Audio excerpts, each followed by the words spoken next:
ring with the harmony of liberty. Let our rejoicing rise high as the misty skies. Let it resound loud as the rolling sea. Sing a song full of the faith that the darkness has taught us. Sing a song full of the hope that the present has brought us.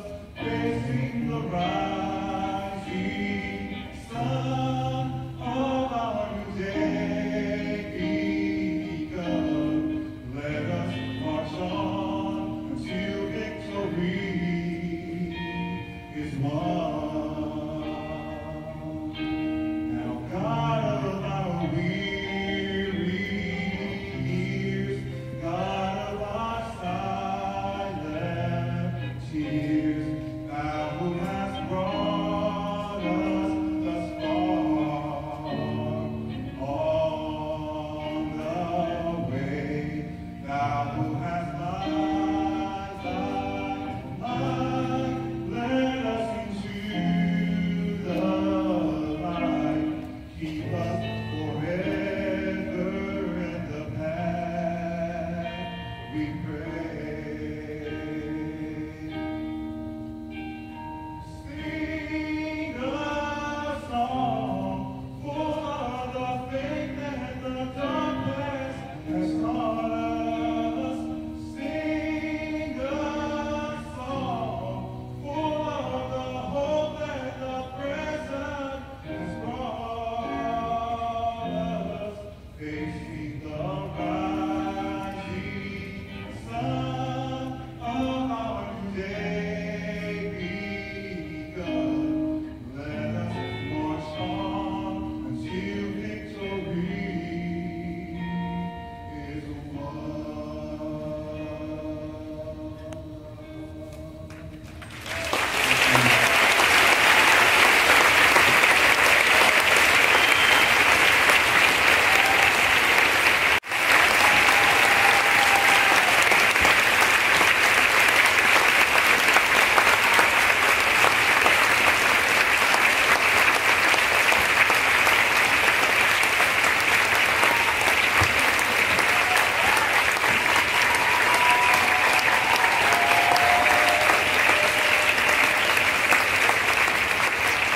Thank you. Good evening, everyone.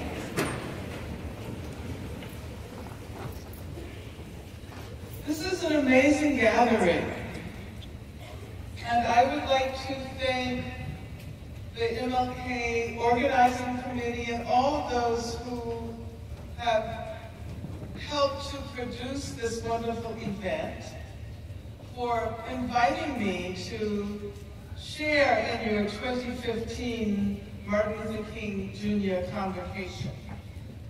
I appreciate the opportunity to come to this city. I like Portland. It's a beautiful city. And the weather was very nice today.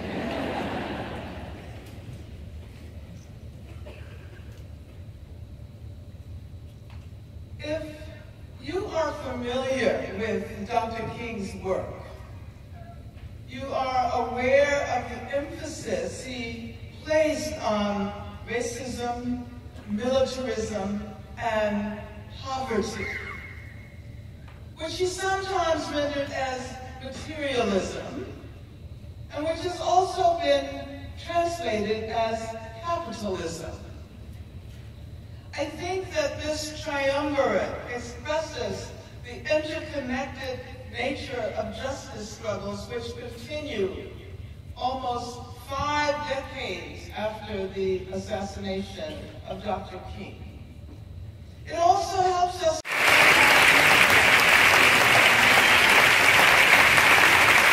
you.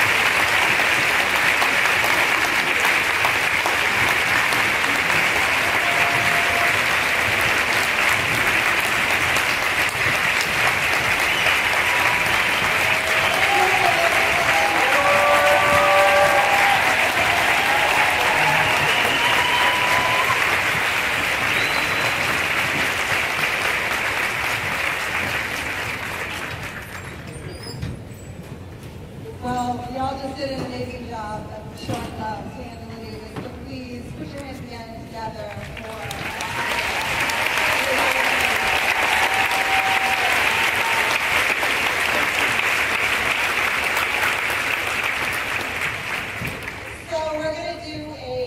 Q&A that's going to last 30 minutes. I promise. I will be timing. I'm on it. 30 minutes. And we received questions. Some were mailed in earlier, emailed in, and some came today. We may not get to all of the questions, but we will make sure that Dr. Davis gets them later. So I will be sitting up here after the presentation. When you think of activists, you usually assume loud, defiant, and aggressive. But for someone who doesn't identify with these traits, do you think it's possible for that person to be an effective activist without those traits? And in your opinion, what does it take to be an effective and powerful activist?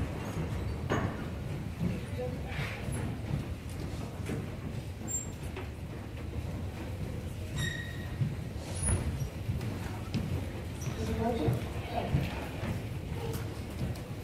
Okay, the question is about activism. And I think that one can be an activist in many different ways.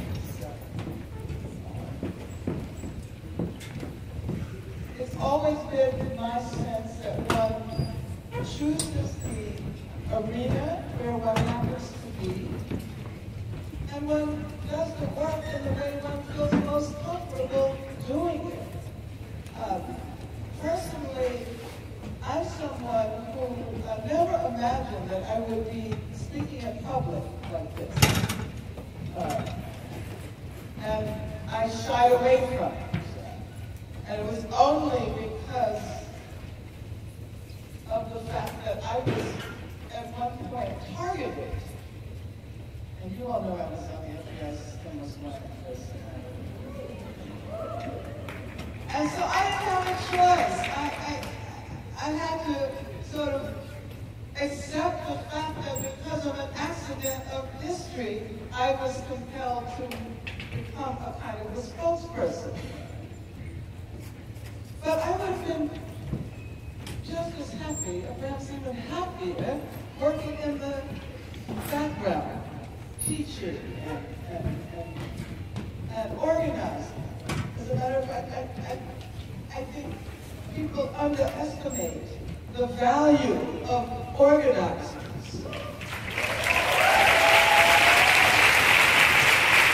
And so the person who doesn't necessarily like raising her voice, she doesn't have to. She can do the really important work. The really important work is producing connections and creating communities of resistance and communities of struggle. But I think that each person has to follow his or her own path, his or her or their own passion. And become an activist in the way she or he or they see fit.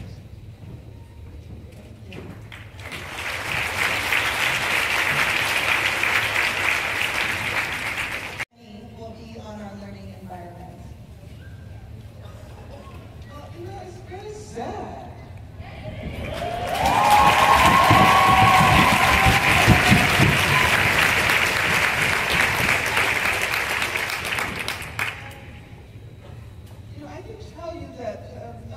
Years ago, I was in New Orleans. This was actually before Katrina. Attending a conference that Critical Resistance had organized. The conference was taking place in an elementary school near Tremaine. And during the conference, there were armed police in the school. And I thought that perhaps the police were there because they thought we were, radicals. And I asked them, and they said, no. They said, no, this is our regular job. So they were patrolling they were patrolling the halls of that elementary school, that black elementary school, as a matter of course. And I think we should disarm all police.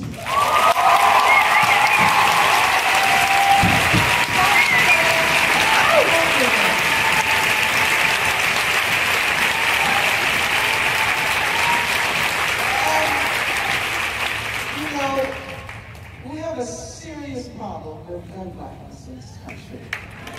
There are as many or more guns as there are people in the United States of America. And so I think that we really should disarm everyone.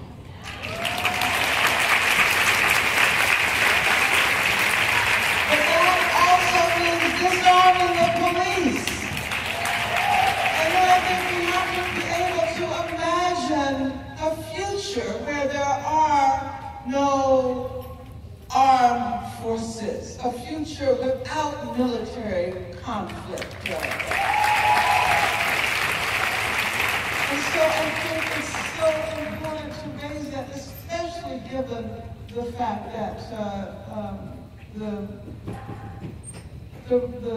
role that the so-called war on terror plays in justifying so much violence. I was referring to what happened at Charlie Hebdo.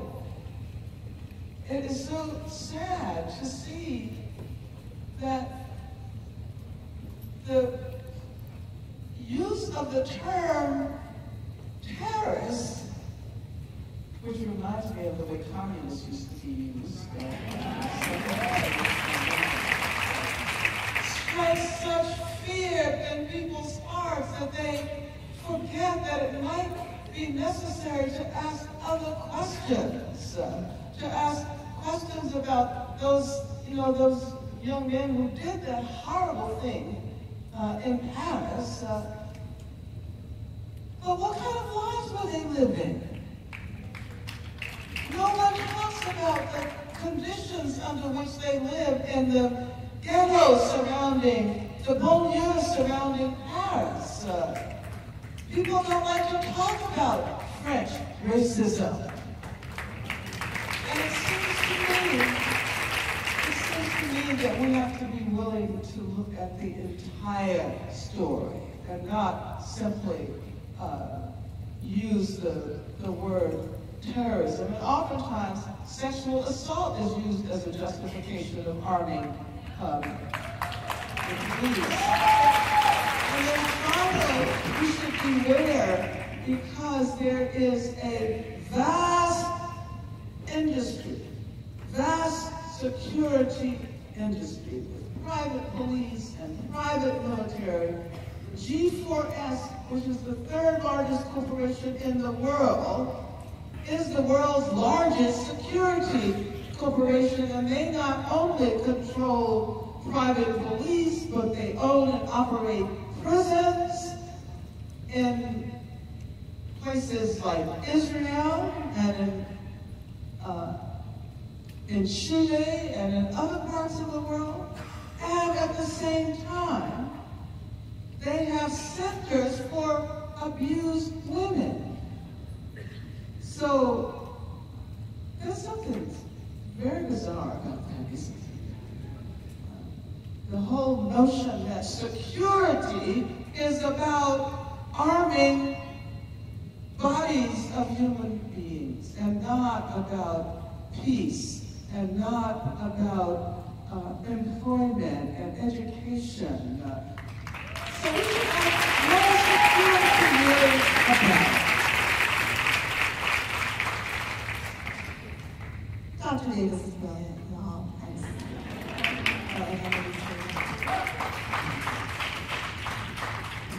In the face of national unrest surrounding issues of race, surveillance, policing, incarceration, and more, how might you suggest PSU as an institution move forward towards safety for all, but especially for people of color, people labeled with mental illness, people who experience houselessness, and survivors of sexual assault and rape?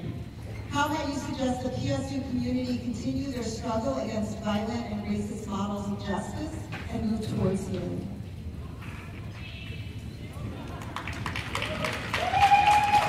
I think that you here in this community have to make those decisions. But I can say that many of us who have been working around these issues for a very long time have learned that repression is not the answer. Imprisonment is not the answer. And those of us who identify with prison abolition encourage people to think about these issues in a much larger context. Even, for example, in the case of sexual assault, even in the case of intimate violence. It makes no sense to simply incarcerate perpetrators over and over and over again. Because usually what happens is that they become even more violent in an institution that is grounded in violence and that nourishes violence. And so we find ourselves in a situation where the criminalization of perpetrators of sexual assault and domestic violence, intimate violence more generally, has not at all led to any change in the incidence of gender violence. So we have to think about a very different process of understanding and healing. A justice that is not based on retribution and revenge, but justice, a kind of justice that will potentially create better relations among us all. And some people talk about restorative justice. Some people talk about transformative justice. But certainly not justice that depends on repression and retribution and terror to be frank.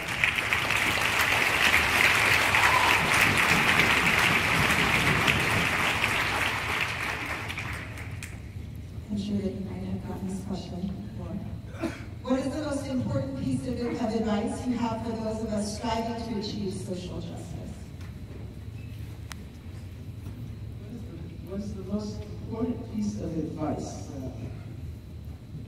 I suppose I would say it's what I've been trying to suggest all evening, and that is that we should not run away from complexity, and that we can develop complex analyses that can be popularized. Now, I'm not talking about analyses that are only accessible to people who have a certain measure of academic training.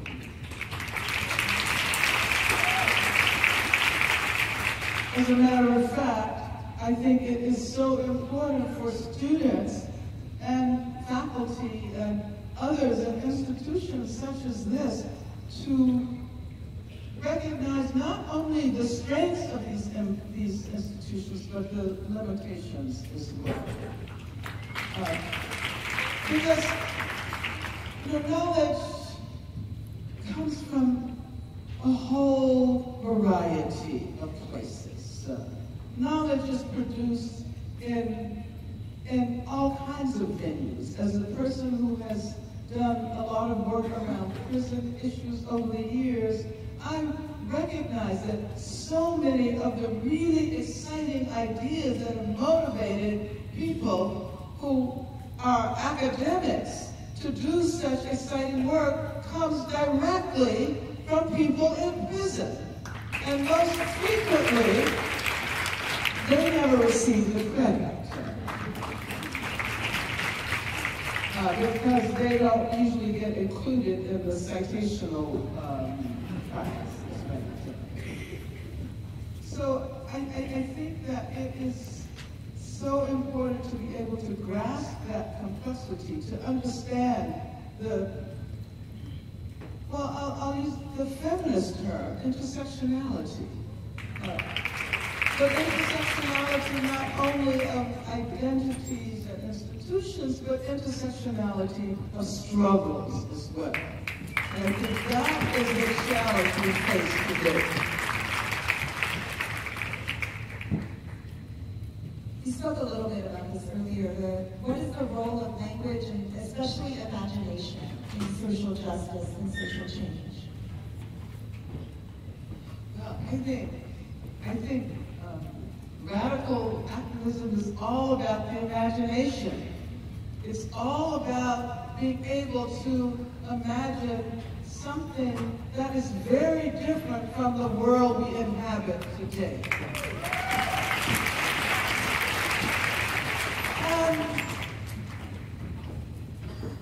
We don't always know that the work we do is actually going to lead to lasting change.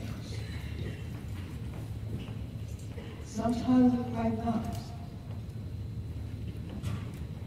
But I think we have to always act as if it were possible to change the world.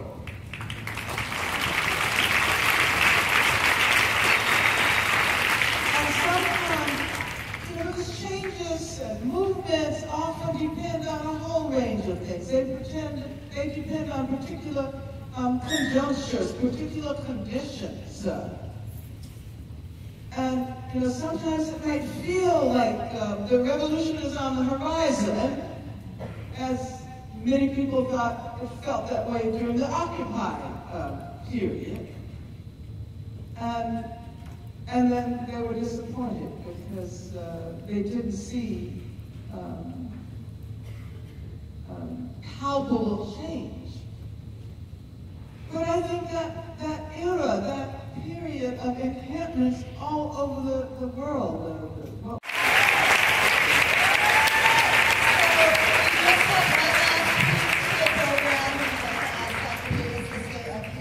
I would like to bring up two PSU students, Kevin Holden and Elena Begay. And Elena Begay is from the Navajo Nation and is the PSU Native American Student and Community Center Manager. And Kevin Holden is Navajo Nation and is a senior art practices major. And so they're going to do a ceremony.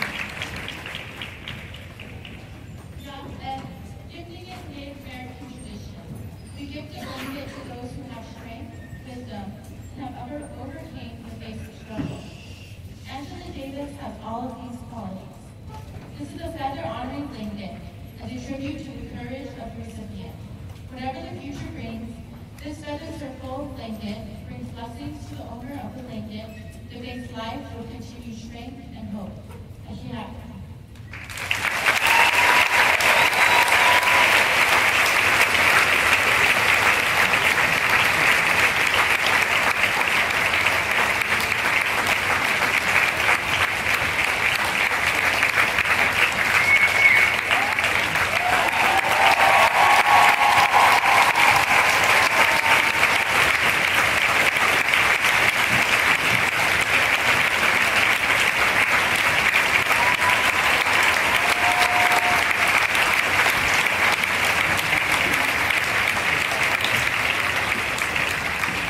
I would like to bring Chad Lopez up to do the closing. Thank you all so much.